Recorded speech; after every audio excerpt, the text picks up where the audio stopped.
Well, hello there, everyone. This is W, aka William. I have some special guests with us today. But before I get to that, I want to let you know that thank you for attending this special event. We are going to honor a very special album that came out in January, but its release on vinyl just came out yesterday. And we're going to have this great experience listening to this album, A Free Society by Night Crickets. And in addition to that, you're going to have a chance to talk to Victor, Darwin, and David about this album and how these songs are impactful and how you connect to them or anything else you'd like to ask them. Before we actually begin, I want to let everyone know that here on the High Arts on the Page during this experience, please be respectful to our artists and our guests. Towards the end of the event, you'll have a chance to ask some questions right there on the spot, and we'll take those questions. During the album listening party, you can also type in some questions. That's fine too. What is a free society? A free society is an album that is filled with wonderful, different experimentation sounds. Some would call it rock, some would call it jazzy, some would call it a little bit of synth, maybe a little bit of new wave retro. It's got a nice flavor and amalgamation of so many of those things. And so that's why I think this album really speaks to me, is because it resonates with such artistic sensibility and intelligence. Welcome, everyone. Hello, Julian. Thank you for tuning in. Hi, Julian. Darwin, Victor, Night Crickets, are you there? Yes, William, I am here in Milwaukee, Wisconsin. Thank you, Victor and Darwin. Yep, I am here. Now, just are we able to comment on here, or are we're just speaking? Yes, so there should be that button where you should Okay. be able to. Can you see that? Yep. We have Alexandra here. By the way, for those of you tuning in, if you want to let us know where you're tuning in from, that would be awesome. Oh, Pablo's here too. Hey, Pablo. Mhm. He's up in Canada. He's up in Canada. Okay. Yeah. Before we actually begin the album listening party, so the album was released on January 21st of this year. It's had some time to breathe, if you will. How are you feeling about the response? What kind of responses have you been receiving? Anything you want to share on that end? I think the response has been very, how should I say, not surprising, because the three of us certainly agree that it's a really wonderful album. And what makes it so wonderful is not only the material that's on it, but the way it was created. At least in my mind, it's very wonderful and also very magical in that regard, because this record was gestated and brought to life during the plague. And when we started working together, the three of us, Darwin and David and myself, we weren't exactly sure if we had something. We didn't know if it was going to be just an experiment that would last one song, or if we would go on to create a full-length album, which is what eventually happened. So I think that the response has been very good. I know from friends of mine that have heard it, they really like it, and they point to it as being another extension of a different facet of my career. So I'm happy about that. And I know that a lot of the reviews I've been reading, people are very excited because, as you mentioned, William, the record does showcase a lot of different formats and a lot of different styles. And the fact that we have three lead singers, I think, is something that makes us stand out quite a bit too. And thank you, Victor. We're going to actually take a deeper dive into what you just said there. So that just kind of primes the pump here. Darwin, I'll what put on would my you say? swimming suit. Yeah. Everything Victor said is true. We didn't know what we were doing. It was an experiment, which it continues to be. I think that's one of the greatest things, is that there is no plan other than to keep it interesting for us three. Even as we go into new material now, we're 6 or 7 songs into new material right now. We don't know how that's going to come out. We don't know if it's going to come out when it's going to come out, how it's going to be delivered, and that's what I really like about it. It's everything that we do is sort of at the whim of whoever has the song at that time. And it's exciting. Victor has said it's like Christmas morning when you wake up or you go to your inbox and there's a link that says, oh, you know, David just finished some vocals, and you don't know what it's going to be. And it's kind of exciting to go and check it in, see what he's done. And so, yeah, it's been really exciting to have that. And also just obviously I've been a lifelong fan of Victor and David's music. So to me, being involved with them in a creative way and as a friend it has its own rewards. And we'll get into a little bit more of the breakdowns of particular songs and, you know, the production value of it and the work that went into it. But I know I've read some stuff where it somehow David Lynch's name has come up, and you know, there is a Lynchian feel to it where you kind of don't know what you're going to get. There's that enigmatic experience, which I love, because that just means it sets it up for the listener to just keep listening and picking up new sounds and whatever else may come our way. So, You know, it's yeah. funny because we have, other than the title of Night Crickets for the title of the group, we do have some other contact into the Lynchian world. There's a friend of mine named Peter Deming. I had my first cinematographer. Yes, a cinematographer. Yeah. I had my first band with his brother, Charlie Deming, in Racine, Wisconsin, which is where we all grew up. But yes, Peter is one of David's cinematographers that he actually works with quite a bit. So that's funny that we have that connection with him. And then there's also, I believe his name was John Neff. That's right, Darwin? Yep, John Neff. Who did music and has done music for David. And he's interested in maybe playing on a track or two on some of these new pieces of material we're developing. And John was the one that was asked to go out and get some cricket sounds. That's right. Yes. We can talk about some of these. We had, you know, when we kind of just let the music speak for itself when we would communicate. There wasn't a lot of, hey, Victor, go do this, or hey, Darwin, go. It wasn't like that. It was, everyone was left to their own devices. But we did have Zoom meetings where we would kind of get together and talk about that one needs to get finished, or, you know, whatever. And David was telling us, he went off on one of these stories about John Neff, and John Neff had told him that, you know, he was doing, I believe it was for not Lost High, Mulholland Drive. Right. For Mulholland Drive, he was asked to go get some crickets. And so he went out and he recorded these crickets, and he came back and he played it for David Lynch. And he said, as soon as he hit play, Lynch was like, no, this, you know, this is all wrong. These are day crickets. I said night crickets. Go get me some night, you know. And so it was just, we all laughed because it was so funny. And then it was like, yeah, night crickets. That's it. You know, that's the name. So. Yeah.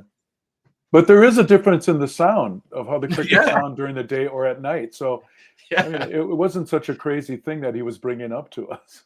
And I'm sure David Lynch knew all that, as he's so immersed in sound. He loved sound. Yes, right? yeah. Instantly knew it was the night cricket, day cricket. Yeah. All right. Well, we could talk about David Lynch all day and all of his idiosyncratic behavior, but no, that's a great little story there. And so before we get into the album listening party experience, I want to tell everyone who's participating. We have Alexandra here. We have Maria. Thank you for tuning in. Anthony, Tammy, thank you. Julian, Kevin, Pablo, Michael is tuning in from Greensboro. Hello, Michael. Chris is from Minnesota. Anthony from Tampa, Florida. So we got people from all over the world here, which is fabulous. Okay, so this is how the album listening party works. So pay attention closely, everyone at home or wherever you are, out collecting crickets. This is what you're going to do. You're going to bring up the album A Free Society, Night Crickets. So go ahead on your device, Spotify, if you have the CD, if you have the album, that would be awesome too. And when I say hit it, which is what HI stands for, hit it, you're going to hit play on your device. Myself, Victor, and Darwin are going to mute so you don't hear our music. And then while we're playing the songs, I will type in the name of the song that we are listening to so you can track and follow along. And then you can talk to Darwin and Victor and feel free to share your feelings, questions. And then we're just going to do that track by track. Then after the album listening party, we'll unmute ourselves, and then we will have a chance to do a quick Q&A with Victor and Darwin, and hopefully David. And we're going to wrap it up with a little bit of music trivia, and we'll call it a day. All right, Victor and Darwin, is that clear? All good? Sounds good. Okay, so I'm going to pull up my Free Society here. And then Victor and Darwin, if you want to, you don't have to. You can stop your camera just like this. There's a little button that hides you if you don't, or you can leave yourself on. It's up to you. Okay, is everyone ready? Ooh, so exciting. This is a Free Society Night Crickets. We got 13 songs loaded up here, so good 40 minutes. All righty, everyone follow my lead. Enjoy.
Last track. Last track. Enjoy it, everyone. This has been fun.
Mhm.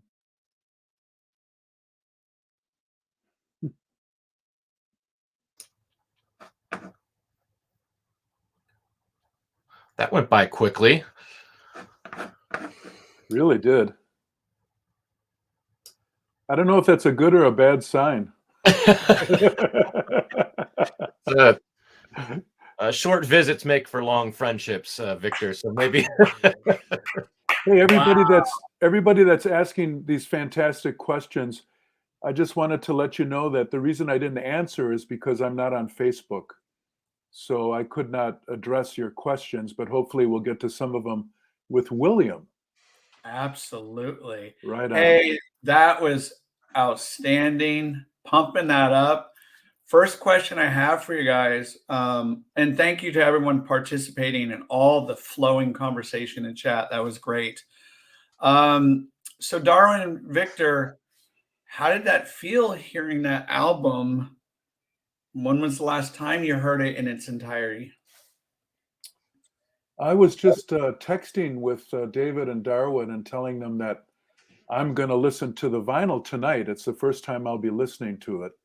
But I have certainly listened to the CD version of it many times. In fact, it's quite of a rarity for me. Usually, when I get finished with a record I'm working on, the last thing I want to do is listen to it. but I found myself coming back to this record over and over again, not just to play for friends, but just to put on because I wanted to hear it. I'm very, very proud of what we did together. And I liked a lot of the comments where people talking about the drum sounds, because I really pay attention to that, and I'm very happy that people are noticing that I have taken some care with that. Great answer. Darwin? Yeah, well, just to follow up with Victor, we don't have a lot of rules, if any, but one of the main components of this project was, and how the project actually started was Victor providing drum parts. And so I've never worked that way. For me, it was always the drums were added to a song. You know, you write a song and then you go, hey, you should play like this, and the drummer kind of plays along until you figure it out. This was completely the opposite. And Victor has a really nice way of getting, it sounds like you're in the room with the drums to me. It doesn't sound fake. It doesn't sound put on at all. It sounds like you're right in the room with him and you can hear everything so well. And so that's how we started all these songs for the most part. I think maybe two weren't that way. So when you hear those drums, they would bring up ideas. And I think that's where the variety in the music comes from, honestly, is that he can play so many different styles. It would lead us into different territories. As far as listening to the record, I mixed the record. So for a while I didn't listen to it because I just didn't want to hear it anymore. But I really, really am proud of this record. And I do listen to it more than probably anything else I've ever worked on. It fits all different kinds of moods for me. It's dark. It's also funny. It's also kind of groovy. It's also sad and poignant and beautiful. And so for me, it kind of fits any mood I'm in. And I like that. I've So, seen a lot of comments about the drums here, and I just want to continue just to say thank you so much for the nice compliments. And I'm at a point in my life now where, being given such great material from David and Darwin, it's very easy to play the drum accompaniment to these pieces. I always like to say, just from my opinion, it's almost, I'm at the age now where the drums play themselves. I don't really have to think about what I want to play. And the way I'm recording drums for these pieces is in one fell swoop. So I'm just recording by myself. So when I record a drum performance, it's from beginning to end. I don't have the ability to stop and punch in and fix things. So I really have to get a complete performance from beginning to end, which is a very nice challenge I've set up for myself. But I think it keeps my ears sharp and also keeps my beats right. so Victor, you and I were talking before this event started about the pandemic and what that brought to our lives individually. So, Darwin, Victor, if you want to share, obviously this album was, some of the inspiration it came about, but what did the pandemic do for you in terms of your artistic creativity? You want to go first, Darwin? Sure. I was playing music live quite a bit. And then, I've always had a rehearsal, once a week, playing with my friends. I was in several different bands. I traveled a lot. And it was kind of the way that I live my life. I lived part of my life as a family man and an insurance insurance guy. And then at night and on the weekends, I go and play music. And then that all got shut down. And so it had a huge effect on me that I didn't realize until maybe 4 or 5 months into it, that I was just really depressed. And I was, oh, it's the pandemic. That's why you're depressed. But it was more than that. It was that I wasn't creating, and I didn't want to just do another solo album, which I had done before, because it didn't scratch that creative itch. It didn't. I always want to be in something collaborative if I can. That's my first choice, always. These these guys just are the best to work with, and so to have that sort of collaboration really it helped save me from being very depressed during the pandemic, and just having that Christmas morning feel of what's he going to do this time, and so you're looking forward to it, and that was really, really great. And so I'd say that it's hugely important that that I was able to get this little group together during that time, and as it was, Victor was receptive to it, so that was a really big win for me to get him. We had worked together before, but it was more like, here, do you want to add some drums to some things, not in a very collaborative way. So yeah, that I'm probably going on a little bit long about it, but it was a hard time. I imagine it's a hard time for a lot of people. But this really felt like a lifeline in a lot of ways to me. Victor, I think he teed that up nicely for you. Go ahead. Yeah, I was just going to say that I found it to be a special time. And what I mean by that is we had a couple years there where everything was very unusual. And what's usual for me in my life is I spend a lot of time by myself here in my studio, which you can see some of the downstairs here. And I've had this studio for about close to 40 years. It was ran as a commercial studio for about 20 years. And then about maybe 7 years ago, I decided just to make it my own personal studio once again, because I got kind of fed up with dealing with the business. And oh, there's David. Hi, David. Hello. Welcome for the 11th hour arrival. Welcome, David. Thank you, sir. But I'm just How gonna, are you? I'll just Hi, finish David. up. I'm a bit under the weather, but I'm not too bad. Well, Victor and Darwin was just talking about how the pandemic affected them. So, Victor, continue.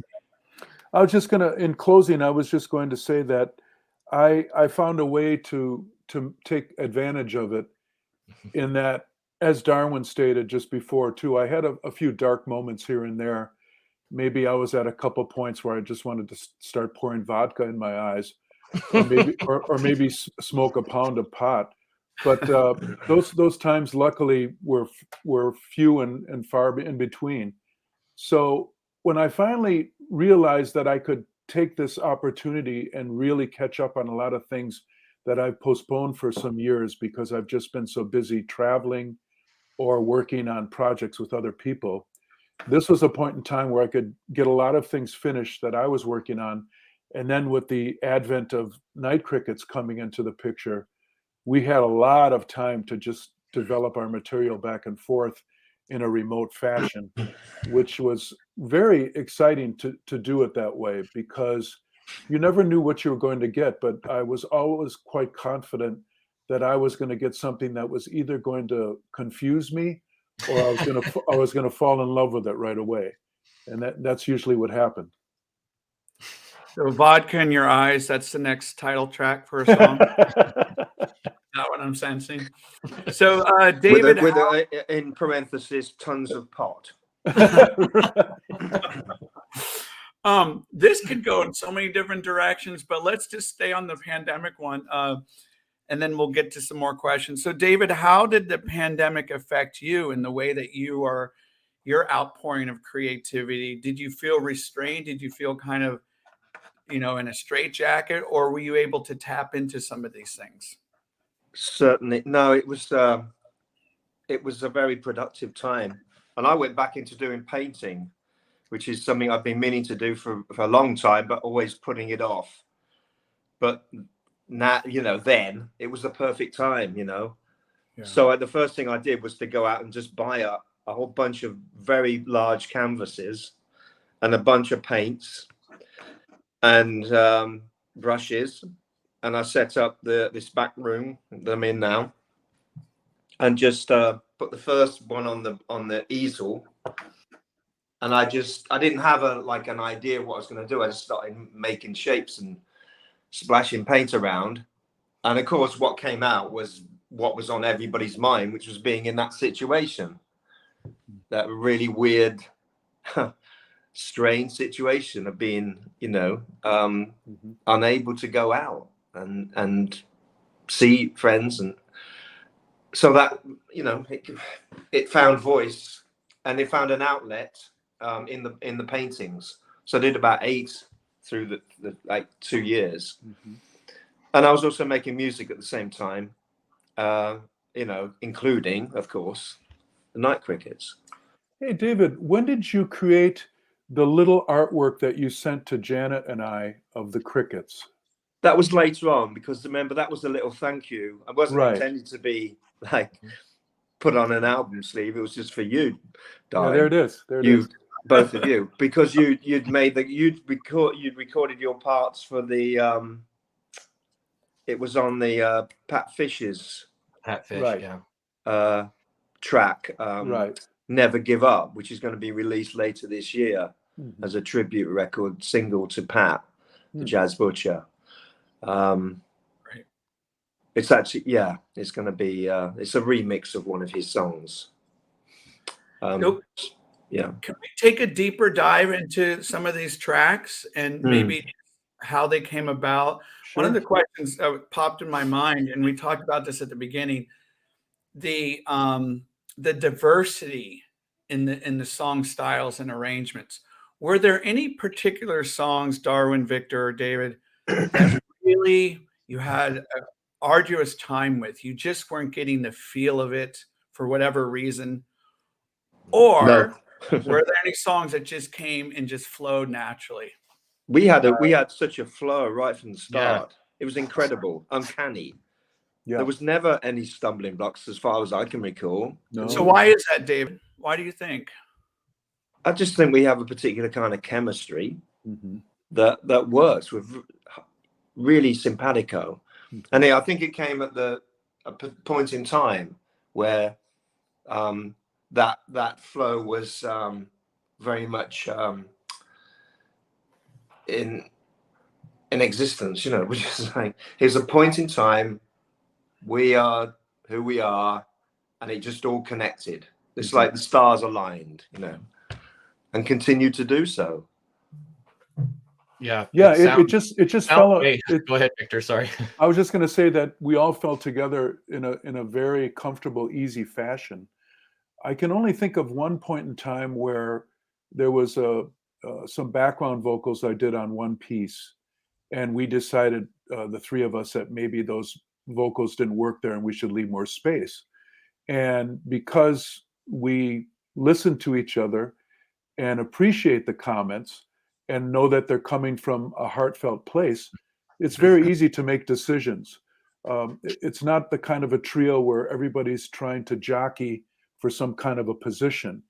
Everybody wants to work for the good of the whole, which is something that you don't always find, especially in a trio. Yeah, that's what I was going to say. You said it much better than I could, but Of course. There's a what I've always had problems with in musical collaborations is just what you're talking about, where people, and I've done it myself, you fight for ideas because they're yours, and that's a stupid way to make anything. And so what we would do is we would just make it, and then we'd have discussions about it. And I knew that they would not shoot anything down unless they really felt that it wasn't working. And if there ever was a time where, like Victor said, where someone did something that they were happy with, and someone else said maybe not, we I shouldn't say always, but we often would, whoever was the lyricist or the singer of that song would kind of have the final, well, that one's yours, David, so how we feel about it.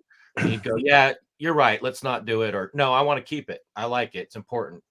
And I thought that was a really civil way of handling it, but it really comes down to the respect of the tune as an individual tune, and then as the album as a whole. And sometimes you get creative and you get caught up in something, and you need other people to come in and tell you it's a great part, it just doesn't work for tune, and I relish that. I think it's a great thing to have. So I'm a elementary teacher, and sometimes I collaborate with other teachers to devise a unit, a 3-month unit. Mhm. And after that unit is over, we get together and we do a lot of reflection. How did it go? What strengths and weaknesses came about Yeah, in we've got a this couple points where I process? just wanted to start pointing. How did you guys pull that out of each other Or maybe without more letting the power to egos Todd. kind of take over?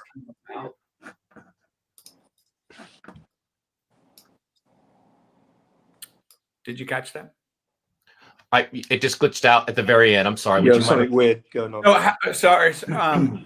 So I don't know if I'm a teacher and I collaborate with other teachers on units, blah, blah, blah. And after the unit is over, we get together and we really reflect and expound upon what were the strengths and weaknesses of that unit. And we also look at how did we bring each other's strengths out as teachers? I So see. that's kind of where I'm going with that question. Right. Well, I think the true nature of collaboration, how it falls into place for the three of us, is that we really have open minds and open ears. We want to make sure that we take everybody's ideas into consideration. And I find it to be very, not only, maybe this is the wrong word, mature, but also it's very refreshing, because if you do allow yourself to be open and maybe not question everything, I think you're going to be pretty far ahead of the game in that regard. If you're collaborating with other people, you have to bring a certain mindset to the idea of collaboration. At least that's the way I look at it. Yeah. David? No, I totally agree with that. Mm-hmm. Yeah, just being receptive and open. And I think that's the way you pull other people along. And honest as well. Yes. I mean, if you don't like something, or you think something doesn't quite work or could be better, just say, and not to take offense, Yeah. So it's like an open forum. Mm-hmm. And I think we all have done production work, and that's what producers are supposed to do. I mean, at least good ones, is get, or it's like a coach of a basketball team, or whatever analogy you want to use, is you're trying to find a way to get the best out of everyone.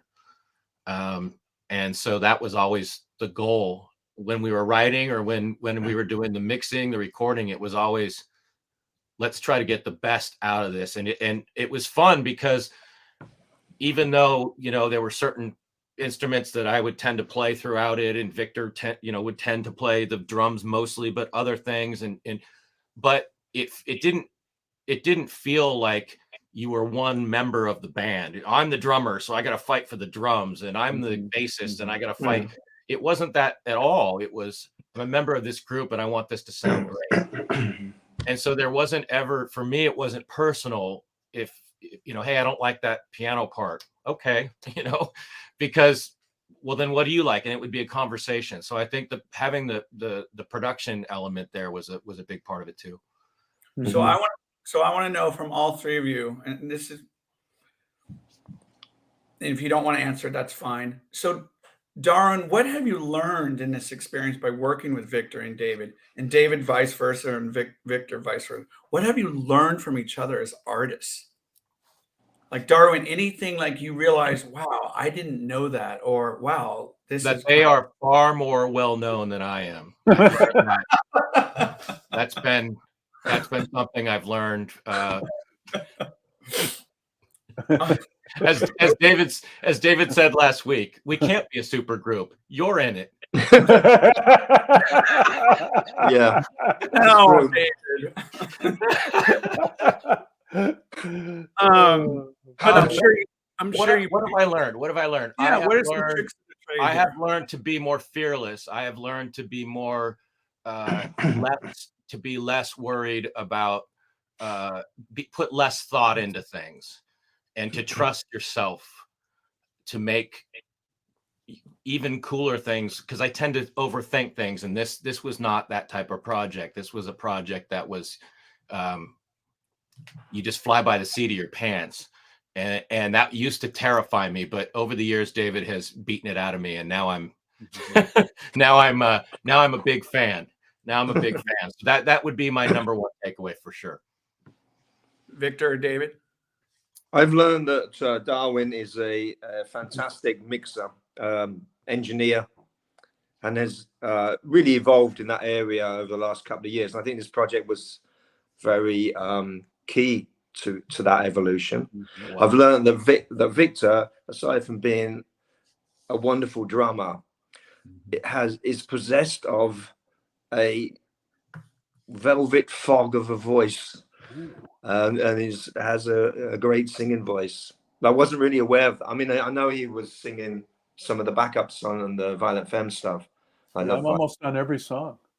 Yeah, on every song. There you go. Almost. But pretty it's close. the backing vocals. But you're singing the lead vocals on several of these tracks, and it's got a particular quality that is just it's very beautiful. Well, thank you. You guys have dropped some really nice quotable lines here today, so it's really great to hear. Go ahead, Victor. Oh, I was just going to say that I agree with David in that I really appreciate Darwin's skills as a recording engineer and as a mixer, which is a kind of a different part of engineering. It's more specific. It's the idea of taking sounds that you've already recorded and shaping them into pleasing arrays. So if you're just a recording engineer, you might not have that extra skill, but Darwin has both of those skills. And I appreciate that too on a personal level, because I've been a recording engineer for about 40 years. So I really appreciate working with someone else where I don't have to explain things. I can just say, hey, you know that limiter that you have on that? Can you bring that Always back the a little limiter. bit? You know, so there's stuff like that. The limiter. Yep. And I think I've learned from David just a more solid appreciation of language. I love the way David puts together ideas in a lyrical form, and also the cadence of his vocals when he speaks. I'm really into that because, I mean, from when I was young, I've just also always been a sucker for the English accent. So it's nice to be in a band with someone that has a real English accent. So was it hard? So how did you had to file share? Is that what happened during this pandemic? Yeah, we would just send information back and forth. Okay. Victor has a studio, I have a studio, and David has a studio very close by with a really good friend. So it was basically recorded that way. Most of the songs, all the songs started with Victor. He would send at first, multiple drum parts, and he would have them named whatever he felt he would Well, want that's to name not true. That's not true because Candlestick Park came to me before I put drums on it. That's true. Yeah. I think that might be the exception. I think that's the exception. Yeah, but he would just send, multiple drums, and it would be kind of like, well, which one kind of tickles you? Yeah, sometimes I would present just a single drum track. Other times it would be a drum track and percussion, or it would be multiple drum tracks consisting of acoustic drums with drum machine buried inside. So that's not always aware, but that's something I really like to do to get that quality of the push and the pull of playing against a sample, but doing live performance. And so you can, if you want, going into a chorus, you can kind of push things a little bit, but that drum machine is going to stay right where it is. Yeah. So you can really work with that push and pull, which is something I like to do. My process working on these tracks was usually I would receive the track from Victor, the beat, and I would purposely not listen to it before going into the studio.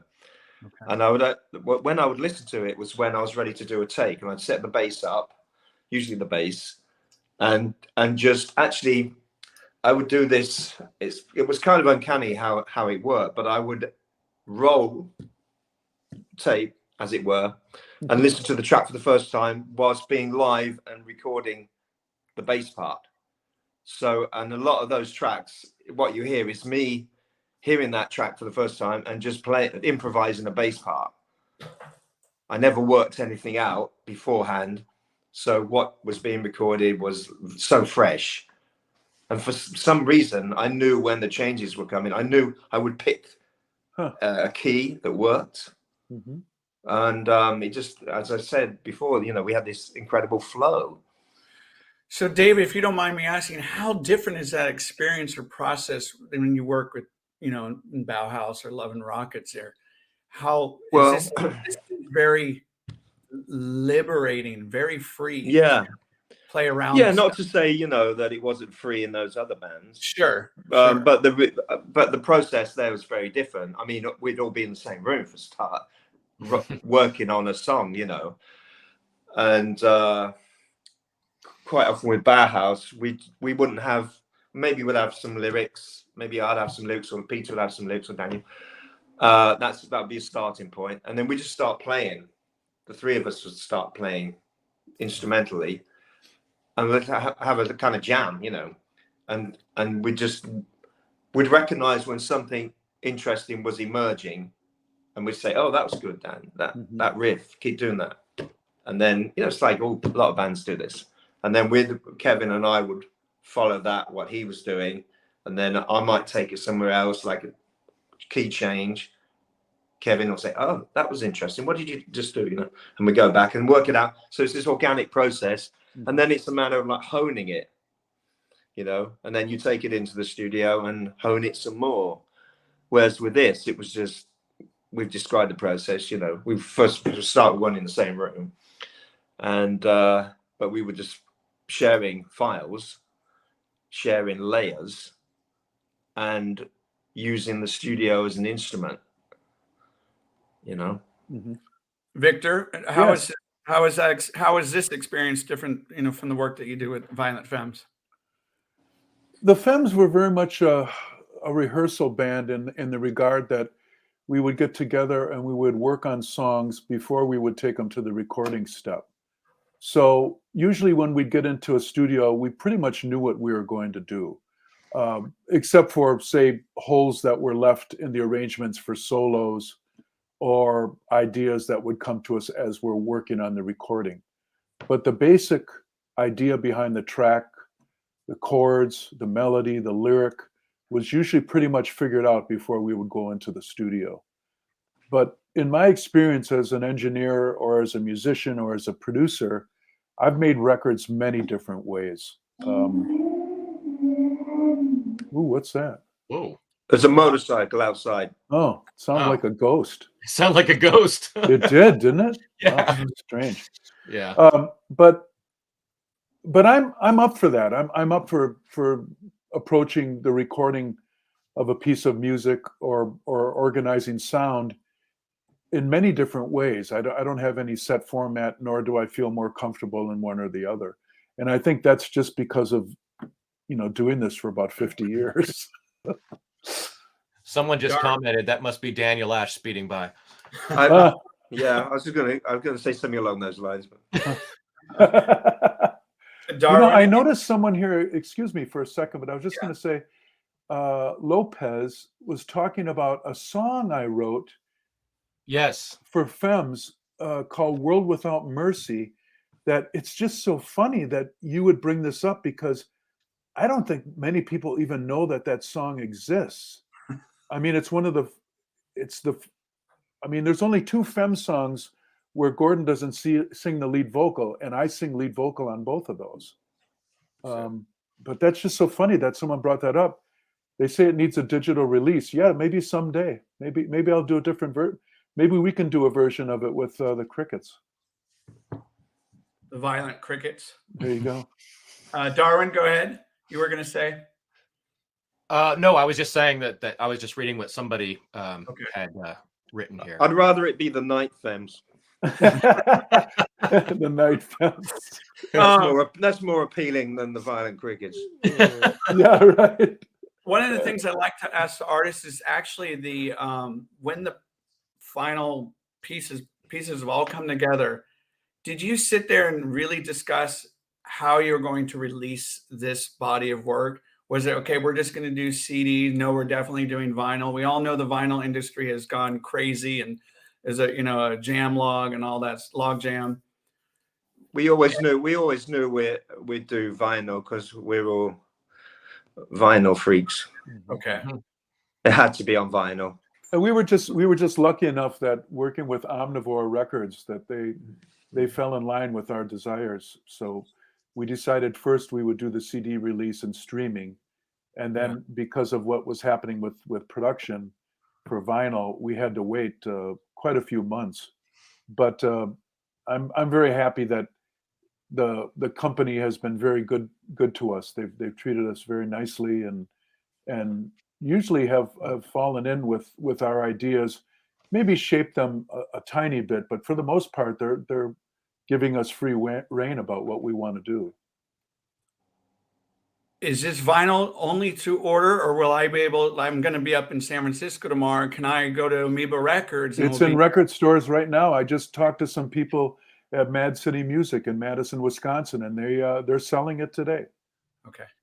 And the next record store here in Santa Rosa has copies as well.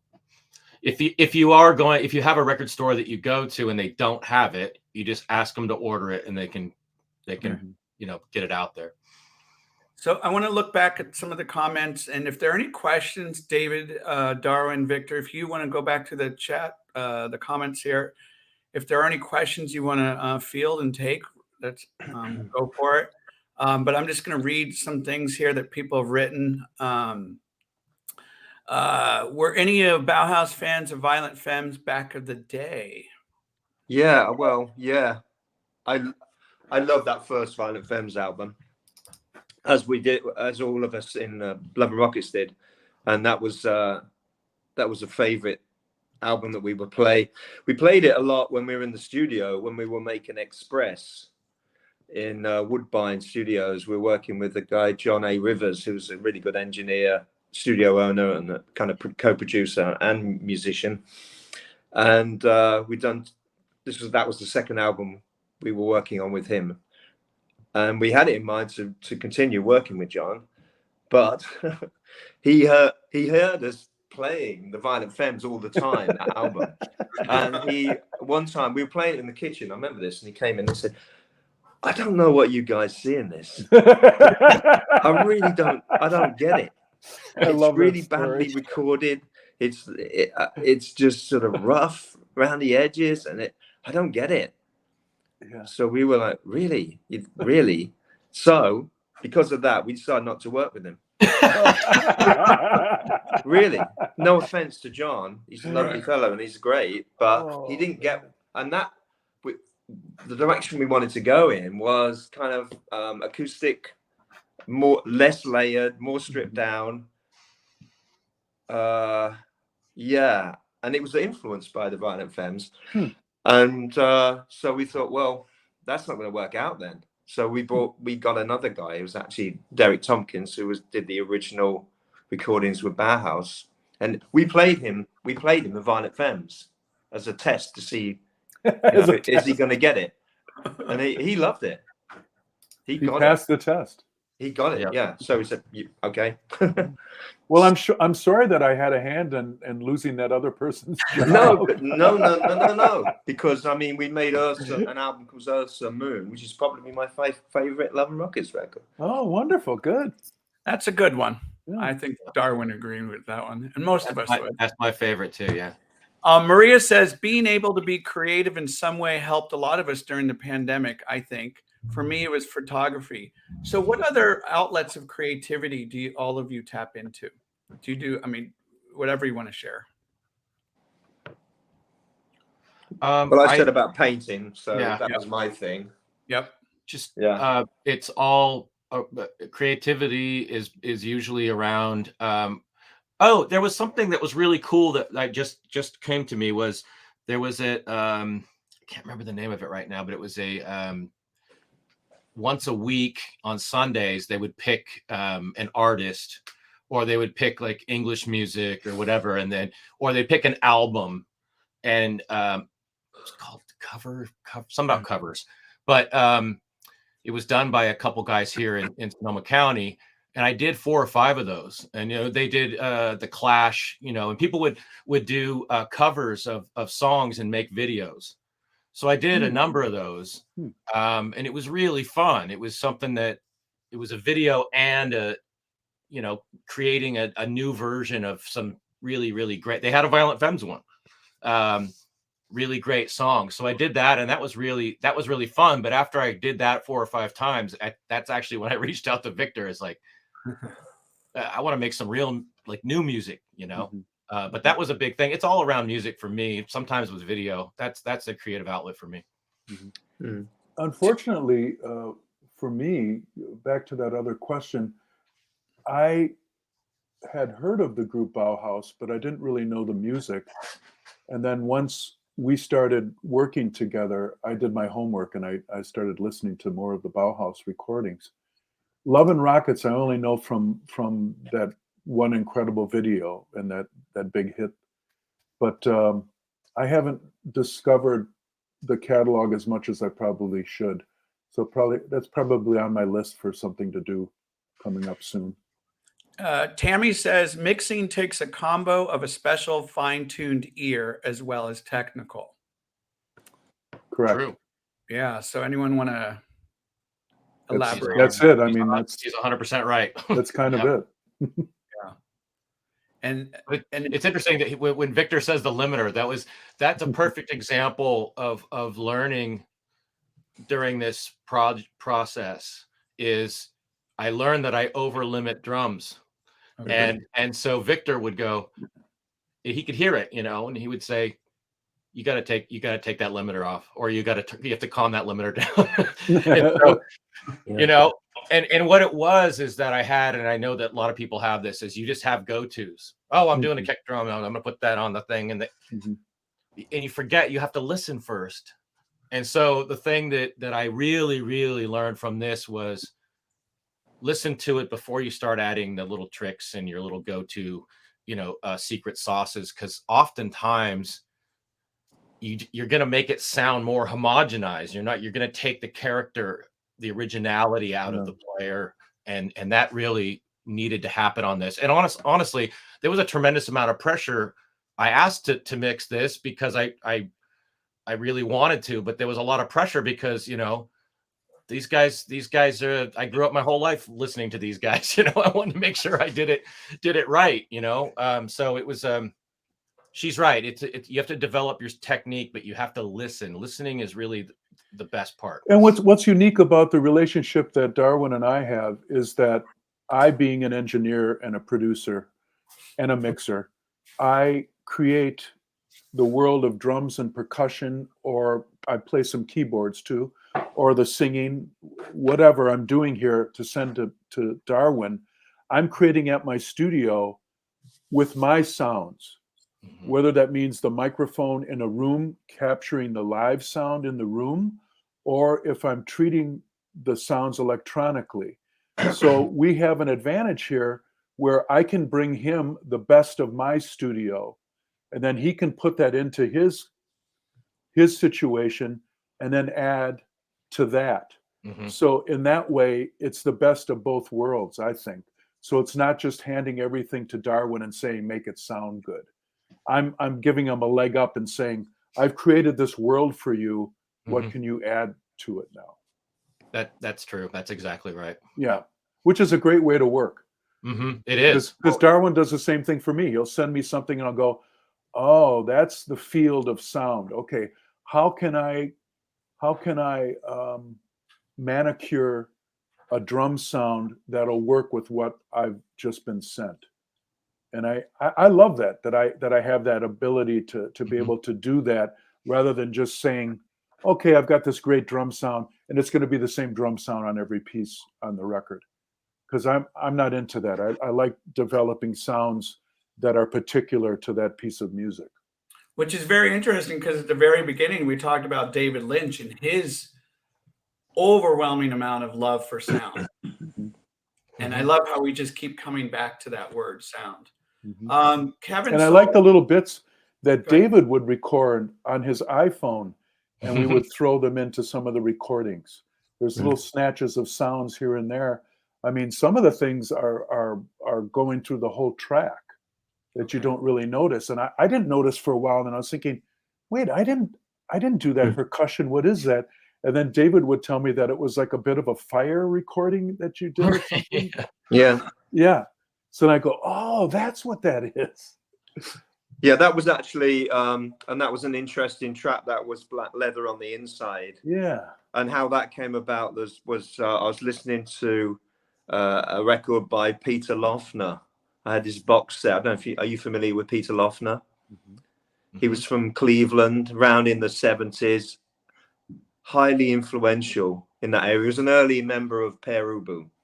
Right. And very talented, died tragically young. But there was a box set that came out recently, and I was listening to a track off of that, and the needle stuck, and so it just started looping. Oh. And I immediately thought, "Wow, that sounds good," you know. So I grabbed my phone and started recording it. And I had a log fire going, so you can hear that as well as the loop. You hear the crackles and pops and roaring flames. And that makes a certain kind of quality and atmosphere. Mm-hmm. And I just received the drum track from Victor. So I went in literally the next day to the studio. And again, the first time I'd heard it was in the studio. And I thought this could really sync with what I recorded last night on my phone. So we just flew it in at random. Mm-hmm. And sure enough, it syncopated.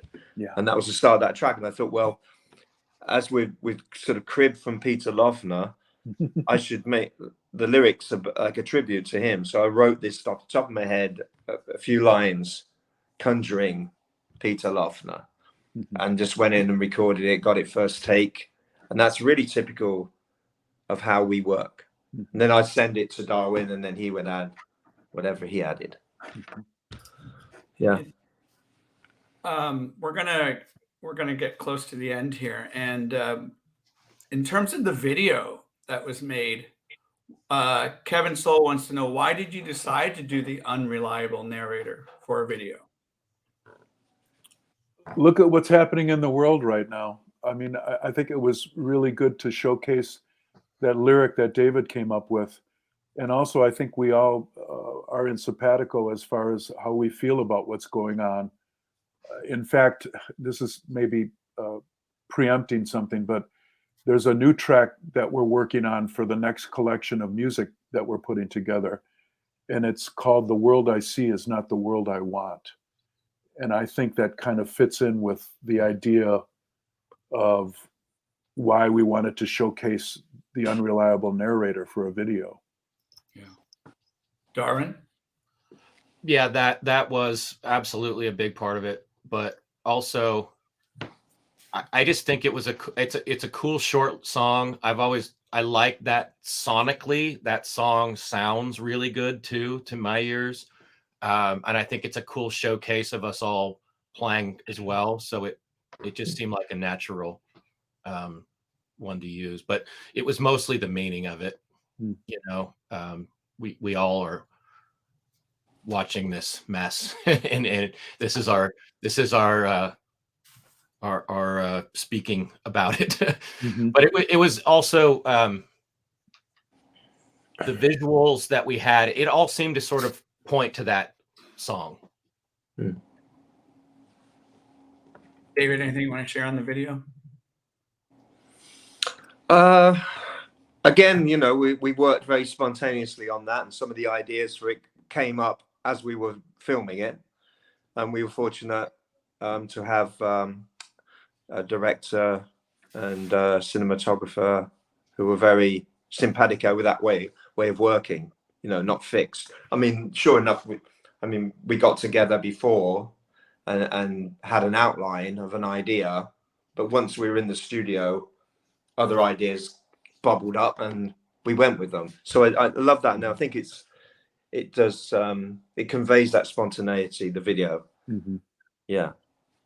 No, I love that video. E. Lopez says, all the angst right now feels almost like the 80s all over. Good news is these angsty times tend to create great music. Well said. couple things before we wrap it up. I have an album here you might be familiar with. Oh yeah, Oh, that's oh, my yeah. favorite one of theirs. Yeah, same here. Yeah, Mhm. love it. That's a beautiful album. It's an album I treasure because every time I listen to it, my ears are constantly picking up new sounds. When I think, oh, this track is pretty good, I end up loving that track. Hmm. Are there any albums in particular that you want to share with our uh, participants that Hmm. this is special for you? Well, I want the to. one that I'm sorry. Have you heard the 5.1 mix of that record? W? No, I have not. Well, there's extra sounds that aren't on the album that are on that 5.1 mix. Okay. And there's a making of video in there that is worth the price of admission because it's Wayne in a 5.1 studio, like conducting like a conductor and going over there. I want, and being Wayne. And he looks like a mad scientist. His hair's freaking out and he's just kind of pointing at and it swirls all around you. I mean, it moves all over. It has all this extra stuff. It's unbelievable. So just wanted to throw that out. You should check it out. Okay. Thank you. I appreciate that. David, you were going to say something. I was going to say something, and then I thought of another thing to say. The last record I played, and I've been playing this a lot, is an interesting one. Pisces. This band called Pisces from Illinois, in the middle of nowhere, in the 1960s, 1967, 68. And they didn't actually make an album at the time, but they were immersed in psychedelia. And this record is really psychedelic. And it's also kind of dark. And one of the guys made a trip to San Francisco in 67. I think it was late 66, early 67, and just immersed himself in that whole scene, and came back to this little, place in Illinois, and found a simpatico musician there, and they were into the same things, and they decided to start a cheap recording studio and just record. And then they added other band members. There was this girl's teenager stopped by. She wanted to make some sort of demo, and she had a fantastic voice. So they roped her into the band, and she sings on a few tracks. Anyway, there was a fire in the studio and everything burnt up. But a few years ago, they found this acetate of tracks that they recorded back then, and they've done a really nice mastering job on it and put it together along with a couple of other single cuts that they made, and made this incredible album. And it's actually very complementary to the Night Crickets album, the mood of it, and also where we're going with our new music. I'm gonna have to hear which this. is very sort of dark, psychedelic. Hold on, Yeah. I'll get the cover. I'll be back. Sure. Go ahead, Victor. Yeah. I tend to listen to a lot of old jazz or remixes of old records that I like. A couple things I've been listening to as of late. I find that at least every 2 weeks, I'll listen to Giles Martin's remix of Sgt. Pepper's, just because I love that album so much, and I love what Giles did with it. He and Sam O'Kill, who did the remix on it. Another record that I've been listening to lately is the Miles Davis record called In a Silent Way, which is one of my favorite records of Miles. And the songwriting on that record is so incredible between what Miles and Joe Zawinul wrote. I just love the writing. And also my favorite drummer of all time, Tony Williams, master drummer Tony Williams, plays in such a subtle, non-bombastic way on this record that I absolutely love it. Because usually you go to him and you hear everything you ever want to hear played on the drums, he will play it. But on this particular recording, he's just so subdued and just kind of laying in the weeds, listening to what's going on around him. A couple times he'll emerge and get a little bit more flamboyant. But for the most part, it's so unlike him that he is so subtle and so much becoming almost part of the musical wallpaper. But those are the two records I've been listening to a bunch lately. Thank you, Victor. Mm-hmm. That's the There it record. is.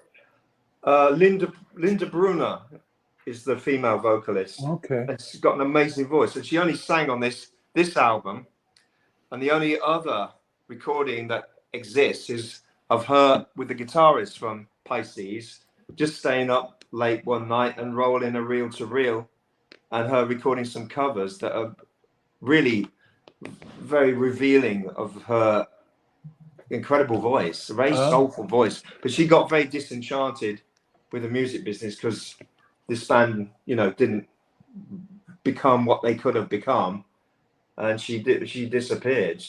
I think she turned to crime. No, she did. She did, really? Actually on the run at the moment. Oh my God. Oh my God, this is the story alone is great, let alone the music. Well, the Crickets have to offer her safe haven. Yeah. or That's an or interesting bail. idea. No, seriously, Victor. Is she still alive, you think? Yeah, I think she's a fugitive from the law. Oh my God. There was some maybe I can get her here to my studio and we can record her on something. Yeah, I don't know, some sort of. I'm not sure. This is how we work. I shouldn't speak about what she's being accused of. I might be roped into the court proceedings. Anyway, I've just been trying to find out more about her, and I came across this information. What? Huh. And what a shame she didn't make any more records. I mean, God, she must be obviously going to be in her 70s now. Yeah. Huh. Julian says, David, it's such a good record. Tour to follow. Oh, thank you, Julian. Helena says, newest track is absolutely spot on. The whole album affects much of what I've been seeing and thinking about in the current state of things in this world we are in. Hope you do some gigs with this record. A job well done. Love to you all. Keep up the amazing creations. Thanks, Helena. Thank you, Helena. Thank you, Julian. Julian plays on Candlestick Park. He plays a really nice mellotron, of course. Mellotron, yeah. And he's a good friend of mine and a fantastic musician and performer in his own right. Mm-hmm. Mm-hmm. Sorry, Darwin, did you have any albums you wanted to share? Well, one of them was going to be the remixed Sgt. Pepper's because Oh, really? I listened to that. I absolutely love it. The remix is phenomenal. It sounds like a band now and not kind of put together in a factory like the original one. The Plastic Ono Band record is, I think, one of the best records that have ever been made. I love Power, Corruption, and Lies by New Order. I think that's one of the best, records ever as well. But the one that I listen to a lot that I really, really like is a band called The Acid. And David and I went and saw them right before the pandemic. But really, really great, really minimal stuff. And the guy has this unbelievable voice. And again, sonically, it's just a beautiful, beautiful record. So very stripped down electronic. Adam Freeland is one of the members. Okay. Mm-hmm. It's really great stuff. Now, is it just The Acid or Acid? The Acid. The Acid. Yeah. And they only have the one record. They did a soundtrack for a movie. I want to say it's called like Time Bomb or something bomb. So it's kind of a movie soundtrack because the music kind of lends itself to that. But the Acid record is just phenomenal. Yeah. David, Tim wants to know, what is the title of the Pisces album? Oh, hey, Tim. Okay. It is, what's it saying? A Lovely Sight. A Lovely Sight, which was the name of the recording studio. ALS. Any plans to tour with A Free Society? What's coming? So we know we have you're working on another album here. Anything else you want to share? Well, I don't think we have any qualms about recording, or excuse me, playing live. It's just finding when we can, because we all have different schedules that have to coordinate. But we've certainly talked about the idea of playing live, and I think the music would translate in a fantastic way in a live setting. But it's just a matter of scheduling and where there's a will, there's a way. We'll probably figure something out. The climate is a bit hard as Yeah. far as touring goes at the moment. Even bands that are like marquee name bands Sure. are having a tough time out there because they're not forking out for the tickets. It's just like but everybody at the same time, everybody is out there trying to get gigs because they haven't played in 2.5 years.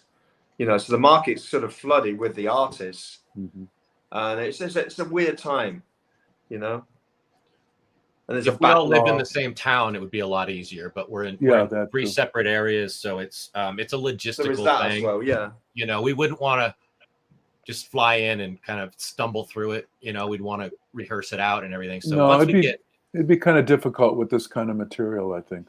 yeah. So we would. Yeah. we Also, would need it to- was made.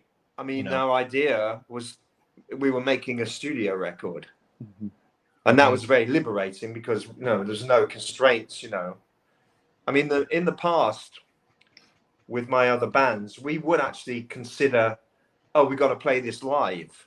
Right. And how far do we want to push it? Because although that went out the window, like with later albums, they were purely like, well, we're going to go to town in the studio. But in the early days of those bands, we would very much, have in mind, we got to play this live. So let's not do loads of overdubs, let's simplify it, which sort of influenced the style of it. But with this, it's just, we had no notion of playing live. It was a studio thing. And Darwin, maybe when you and I first spoke a couple weeks ago, I think we had talked about, this body of work almost lends itself to almost like a house party concert feel to it. Is that something that would ever be entertained rather than calling up this venue and that venue and all that? Well, we don't go by any plans. If I think David and I have had really, really good success. He's had the success, but I helped him with it. But with doing we call them house shows, they weren't always a house, but the feedback and the vibe and the feeling of being in a room with everyone wants to be there. There's not someone who just came with their friend or walked in or is watching, the game on a TV screen or chatting and, they feel privileged to be there. Yeah. And so, there's such a really great vibe in the room that the performance is better. People walk away feeling like they were a part of something and not just a viewer and a listener, that they actually were a part of something. So I like that aspect because I've seen it work so well. Invite only parties, stuff like that is always done really well. But for us, it's more about the logistics. I don't think it's we can't even begin to figure out where before we figure out how. Right. If someone wants to book us for enough money for us to get together and rehearse, then. But it would have to be quite technical, the production of this, because of the studio elements. We'd have to use samples and a certain amount of pre-recorded stuff, mixed in with live instruments. So it's not like we're just an acoustic band, which would lend itself to a living room situation. Right. Yeah. That's a good point. Victor, you wanted to say that? No, I was going to say that getting back to where there's a will, there's a way. I'm sure we could make it work in any kind of a situation that we wanted to present it. Certainly with a fuller band orchestration, or might even be a way that maybe just the three of us could pull it off. But it would certainly take some thinking and some rehearsal and just trying to distill what's the most important thing about each song. Because I don't think necessarily you have to recreate what's happening on the record. Just as long as the song comes across and people can get what the intention is, I think you can present it all different kinds of ways. Because that's what the Femmes used to do too. I mean, some of those records were pretty much studio albums, but then we'd go out and just play the songs, the three of us. So Yeah. We never really thought about that. It was actually a very, very freeing part of it was don't ever think about playing it live because that's only going to restrict what you do. Yeah. And at that point in time, we didn't know if people were ever going to be able to play live again. Yeah, that's true. Right. We're going to wrap this up with a little bit of, and we've been having great fun, but some more fun. So with the guests and artists, I always do a little music trivia. So if you're at home or in your car or at an airport tuning in, you can participate. What I'm going to do is just ask a series of music trivia questions. David, Darwin, and Victor, do you see that little button to the side that says private chat? I do. Okay, you're going to type your answer to me so nobody sees your answer but me. Oh, okay. And then once I get your answers, then I will reveal the answer. I see. Okay. We're going to do a practice one because I'm a teacher, and that's how we're going to set this up. All right. And then we'll do probably just 5 questions, and each question is a 1-pointer, 2-pointer, or a 3-pointer. Okay. Keep it even hard. All right. How much money do we win? I'm a teacher. I don't give away money. Oh, okay. You're going to give us an apple or something. I'll give you team. You're going to give us homework. You're going to give us homework. It's a trick. Yes, Maria, you can guess too. You can play. So everyone, you can all play. This isn't just David, Darwin, Victor. Okay, so we're going to do a practice one. This is a rock question. It's subjective. I think this is a 2-pointer, but hey, you can use Siri, Alexa, you can phone a friend, whatever you need to do. Here's the first question. How old was Janis Joplin when she died? Go ahead, punch in your answer. How old was Janis Joplin when she died? I'm not going to cheat. No, there's no cheating. You can use any help. So it's an open book exam. That's right.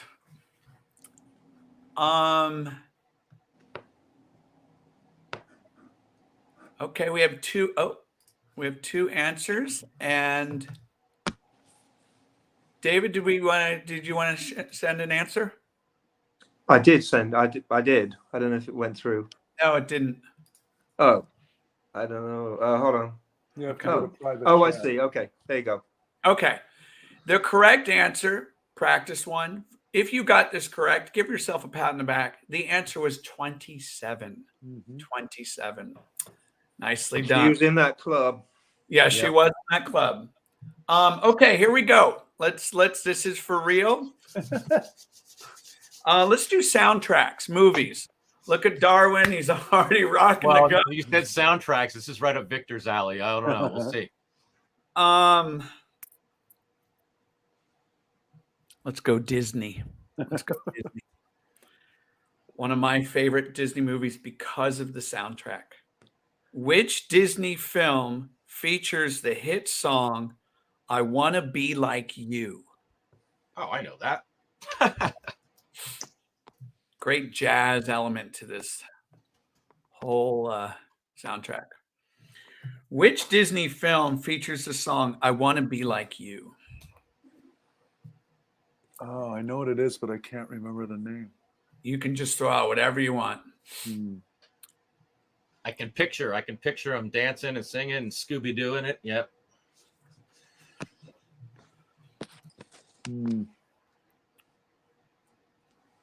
Oh, okay.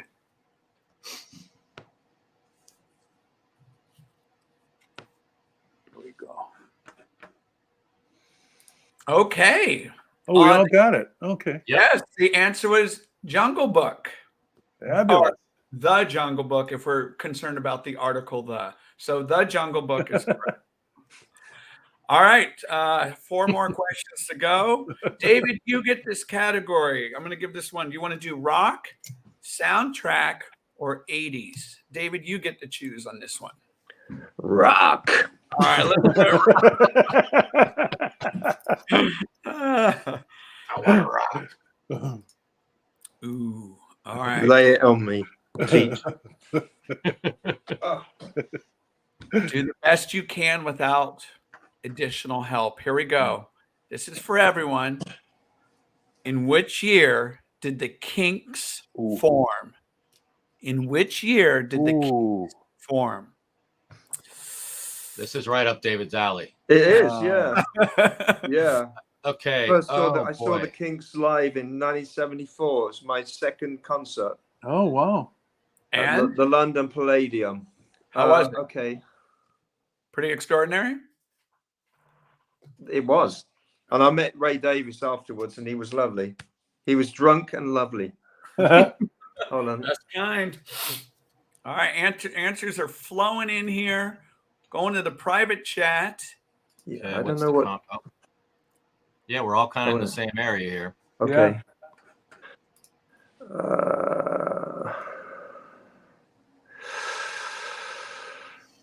I think.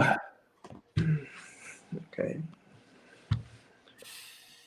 Okay, we have the answer. The answer was 1964. Oh, 1964. Nicely done. I was off by a year. Okay, Victor, you get the next category. Do you All want to right. do you want to do 80s, soundtracks, pop music, or rock? Pop music. Pop music. All right, here we go.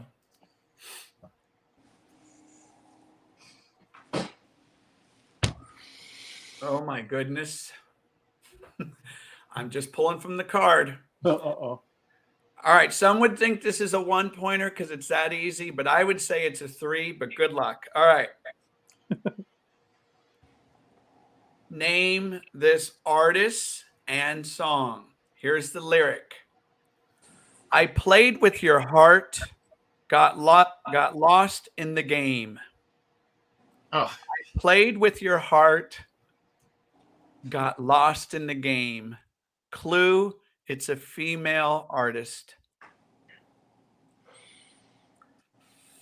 Oof. I'm going to dedicate this answer to Chris Dodson. Oh my goodness. Because he dances and sings this whenever he offends anyone at the bar. Okay. Which is often. I was going to say how often. We have Darwin's answer. We have Victor's answer. And we have David. Okay. Oh, right. Yes. Okay. Not Ray Davies. No. Did that come through? Yes, it did. Okay. It is. If you put down Britney Spears, oops, I did it again. You are correct. If you just put Britney Spears, you get half credit. So there you go. And well done. I wouldn't have gotten that. Darwin. Marcel Duchamp. You're such a surrealist, Victor. Darwin, you get the last category. You want soundtracks, pop, rock, or 80s? We're going 80s. We're going 80s. Okay. Yep. All right. Here we go. Which 80s female artist, striking short-haired singer, was born on Christmas Day? She later won an Academy Award for her song Into the West. Ooh. From the 2010 film Lord of the Rings. God. I know who it is, but I can't think of her name. Christmas Day, 1954. I have no idea. I'm gonna guess. You can go to you can use the internet. Oh, I got it. Oh, come on. Man, Well, I have no idea. I don't think I got it right. Lots of answers flowing in. We're getting answers such as Oh, Annie. Oh, okay. Annie Lennox. We're getting God. No, God wasn't it. Spears. No, Britney Spears. I bet The it is Celts. Annie Lennox. No. And we got our answers. We're waiting for Victor. I have no idea. You want to put that as your answer? I'll put this as my answer.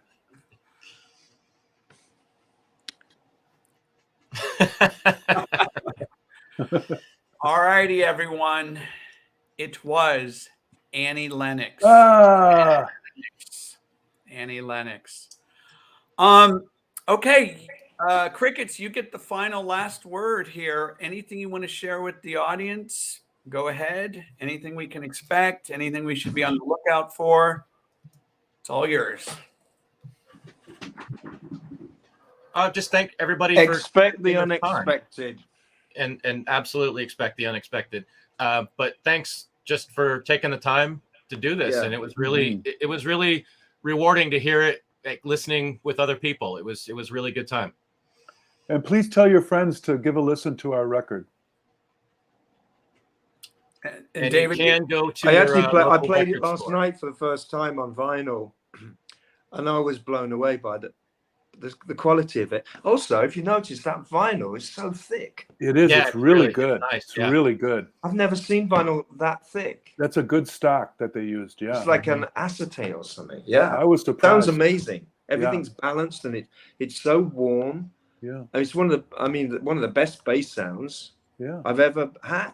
On a Yeah. record. I'm going to listen to it tonight, David. I haven't listened to the It's, vinyl yet. yeah. This is I got the bass. This is the Omnivore bass has I a- played on Yeah. Oh, a lot of it. there it This is. Oh, there you go. This Martin, which was John Neff's bass. Oh. John Neff or being Lynch. more Lynch, Yeah. yeah. Oh my God! I didn't a know that. collaborator with David Lynch. Oh, for And God's sake. that's the bass I use mostly on the record. 1968. No, it's 1970. No, 69. There you go. Martin Wow. bass. Yeah, nice, fretless. Fabulous. Thanks, John. Where was that album pressed? What factory, if you don't mind me asking? I'm I not don't sure it know was who done they through used. Omnivore, so I don't really know. They Omnivore is known for doing really, really high quality stuff, though. Yeah. Their Yeah. packaging It is is. always. I knew that before I even knew that we were going to be associated with them. And They the have really good stuff. original record was mastered by Justin Perkins at Mystery Room Mastering in Yeah. Madison, Wisconsin. Fantastic job he did. Yeah, he did a great job. Are you there? Yep. Okay, you were saying about packaging.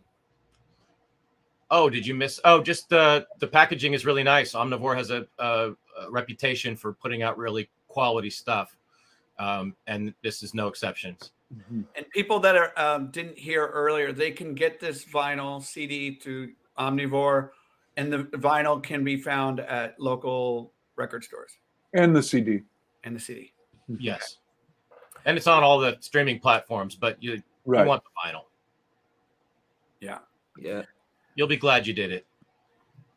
Well, thank you to the Night Crickets for this great album listening party experience. This has been wonderful. Thank you for all the participants here tuning in on the high arts on the. It means a lot to me, and I enjoy these get-togethers with artists and the quality of conversation and the music that we get to experience together. And Darwin, you and I were talking earlier about Tim Burgess, and that's how this all got started, was through his listening parties. Mm-hmm. And I thought, and this is no criticism towards him, but when I was going through those listening parties, I always felt like there was just something missing. And I kind of found that element of trying to bring the artist face to face where you can see them in No, it's really you did a great job, and this is a very cool thing. activity. So, Yeah. well, thank you. And Thank you. everyone, take care of yourself and keep listening to great music, including Night Crickets, and we'll talk to you soon. Take care. All right. Thanks, everybody. Bye.